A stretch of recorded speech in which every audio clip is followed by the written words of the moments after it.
लोकसभा में महिला आरक्षण विधेयक संवैधानिक संशोधन के रूप में 2/3 बहुमत न मिलने से असफल हो गया, जिससे सरकार को पहली विधायी हार का सामना करना पड़ा। विपक्ष ने इसे संविधान पर हमले का मुकाबला बताया, जबकि राहुल गांधी ने कहा कि भारत ने देख लिया और इंडिया गठबंधन ने इसे रोक दिया। राहुल गांधी ने लोकसभा में अपनी बचपन की कहानी सुनाते हुए डर पर काबू पाने और जादूगर की ट्रिक्स खत्म होने की मिसाल दी, जिस पर भाजपा ने तीखी प्रतिक्रिया दी और विपक्षी दलों ने विधेयक की हार को लोकतंत्र की जीत बताया। विपक्षी दलों ने महिला आरक्षण विधेयक की हार को महिलाओं के लिए नहीं बल्कि डीलिमिटेशन की योजना को रोके जाने की बड़ी जीत बताया। दक्षिणी राज्यों ने एकजुटता दिखाई। पुणे एयरपोर्ट पर भारतीय वायुसेना के सुखोई 30 MKI जेट के हार्ड लैंडिंग के कारण रनवे ब्लॉक हो गया था, लेकिन कुछ घंटों में मरम्मत पूरी कर उड़ान सेवाएं बहाल कर दी गईं, जिससे यात्री सुविधा प्रभावित हुई। ईरान ने अमेरिकी नाकेबंदी के बावजूद हार्मुज जलडमरू मध्य को पूरी तरह खोल दिया है, लेकिन ट्रंप ने कहा कि ईरानी बंदरगाहों पर नाकेबंदी जारी रहेगी और कोई शांति समझौता नहीं होने तक हमला हो सकता है। ट्रंप ने दावा किया कि ईरान के साथ शांति समझौता बहुत करीब है और अमेरिका ईरानी यूरेनियम को अपने देश ले आएगा, जबकि ईरान ने यूरेनियम ट्रांसफर से इनकार कर दिया है। अमेरिका और ईरान के बीच अगले दौर की बातचीत पाकिस्तान की राजधानी इस्लामाबाद में सोमवार को होने की संभावना है, जिससे मध्य पूर्व में तनाव कम करने की उम्मीद बढ़ गई है।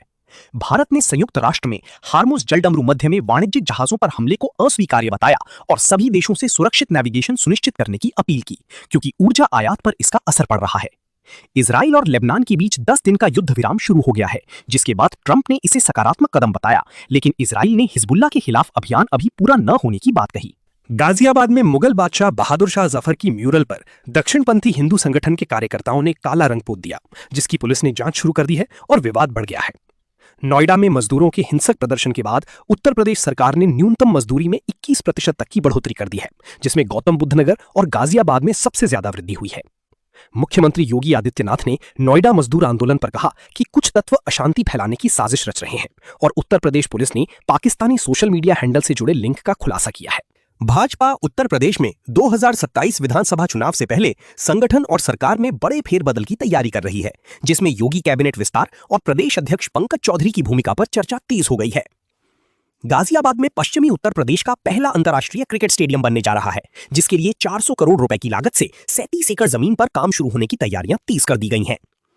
जम्मू कश्मीर और पुडुचेरी केंद्र शासित प्रदेशों में महिला आरक्षण कानून लागू कर दिया गया है, जबकि लोकसभा में राष्ट्रीय स्तर पर विधेयक की हार के बावजूद यूटी स्तर पर यह कदम उठाया गया। राहुल गांधी के दोहरी नागरिकता मामले में दिल्ली हाईकोर्ट ने कांग्रेस सांसद के खिलाफ FIR दर्ज करने का आदेश दिया है, जिसे याचिकाकर्ता ने ऐतिहासिक फैसला बताया। दिल्ली से हज 2026 के पहले बैच के 371 तीर्थयात्री मक्का के लिए रवाना हो गए हैं, जिसमें उत्तर प्रदेश समेत देश भर के मुस्लिम श्रद्धालु शामिल हैं और यात्रा सुचारू रूप से चल रही है। लोकसभा की विशेष बैठक में महिला आरक्षण और डीलिमिटेशन विधेयकों पर तीखी बहस हुई, जिसमें विपक्ष ने एक व्यक्ति एक वोट की मूल भावना का उल्लंघन बताया और सरकार को 2/3 बहुमत नहीं मिल सका। 2026 विधानसभा चुनावों की तैयारी में तमिलनाडु, बंगाल और केरल में महिलाओं को नकद प्रोत्साहन योजनाएं चुनावी मुद्दा बन गई हैं, जबकि उत्तर प्रदेश में भी भाजपा संगठनात्मक बदलाव पर जोर दे रही है। पुणे एयरपोर्ट पर IAF विमान की घटना के बाद रनवे बहाली के साथ उड़ानें सामान्य हो गईं, लेकिन यात्री सुविधा पर असर पड़ा और एयरपोर्ट अथॉरिटी ने सुरक्षा जांच तेज कर दी है। ट्रंप ने ईरान के साथ शांति वार्ता को सकारात्मक बताया, लेकिन बंदरगाह नाकेबंदी जारी रखने की चेतावनी दी, जिससे मध्य पूर्व में तेल आपूर्ति पर असर पड़ रहा है और भारत की चिंता बढ़ गई है।